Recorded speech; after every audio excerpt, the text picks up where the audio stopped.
Hai semuanya, kembali lagi bersama saya Ismail Marzuki.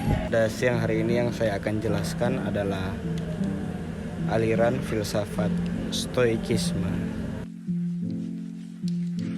Stoikisme ini mungkin adalah salah satu hal yang paling bermanfaat yang pernah saya rasakan dalam hidup, yang merubah hidup saya secara utuh dan membuat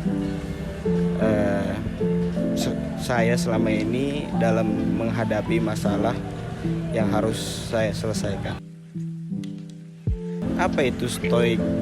Pertama, yang saya akan tekankan, stoik itu bukanlah aliran kepercayaan, bukanlah agama, melainkan stoikisme itu adalah aliran filsafat yang membantu kita untuk mengontrol emosi negatif, terus mengaplikasikannya ke dalam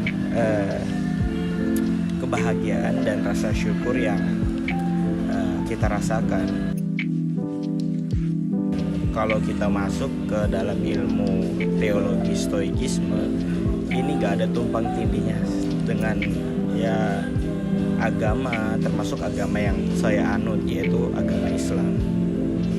Karena di Islam sendiri kan mengajarkan namanya tawakal, terus Islam juga mengajarkan namanya mualak, kemudian mengajarkan namanya mubram. Jadi so far yang saya temuin antara aliran filsafat dan agama Islam itu sendiri tidak berbenturan. Mulai dari definisi stoik terlebih dahulu ya.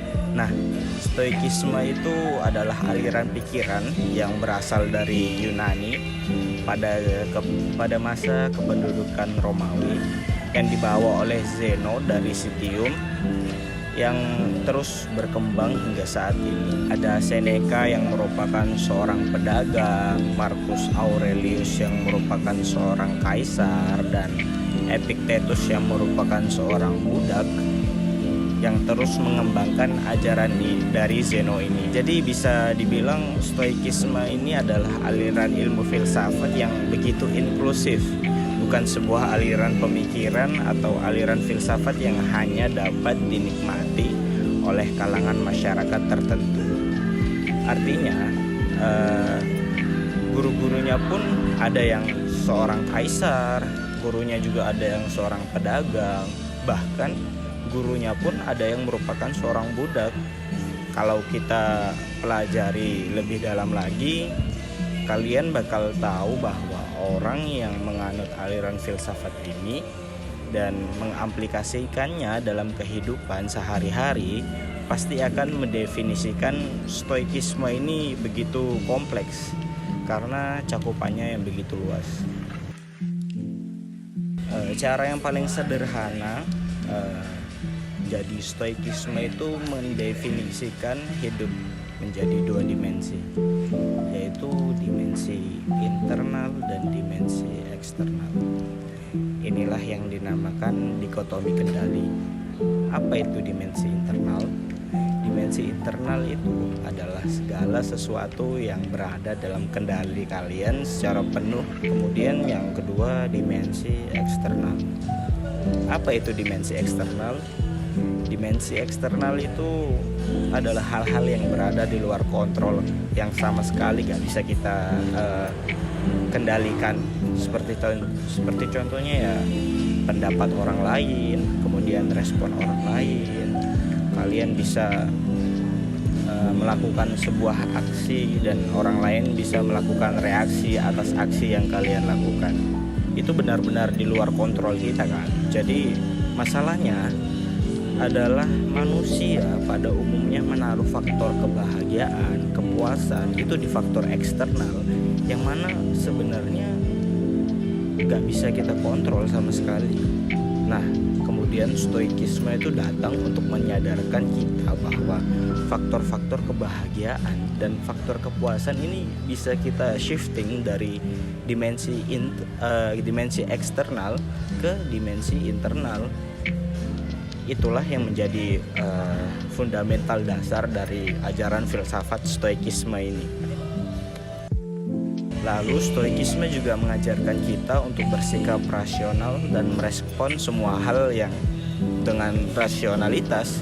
Artinya ketika kita mau melakukan sesuatu atau melakukan sebuah tindakan atau mau mengucapkan sesuatu, kita sudah berpikir bahwa apa sih kemungkinan terburuk yang akan terjadi ketika kita melakukan hal tersebut.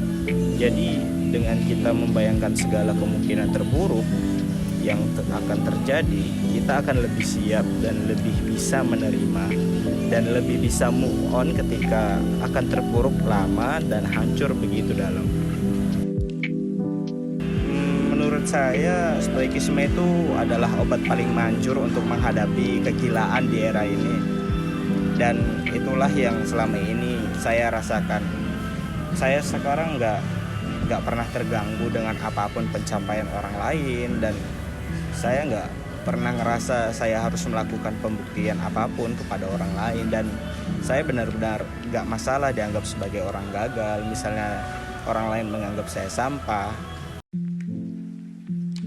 Bahagia itu bukan terletak pada seberapa tinggi sebuah pencapaian, tapi kebahagiaan itu berasal dari seberapa rasional sebuah harapan. Stoikisme itu bukan membunuh cita-cita kalian, bukan membunuh ambisi kalian, justru membantu untuk mendefinisikan apa sih sebenarnya yang kalian mau kejar, apa sih yang sebenarnya mau kalian capai, dan membuang semua distraksi-distraksi yang selama ini tidak penting bagi kalian. Stoikisme itu bukan nihilisme, bukan pesimistis, tapi stoikisme itu adalah netralitas dan rasionalitas. Jadi stoikisme itu akan membantu kalian untuk mendefine apa sih yang sebenarnya harus kalian lakukan, di mana sih fokus kalian yang harus kalian taruh.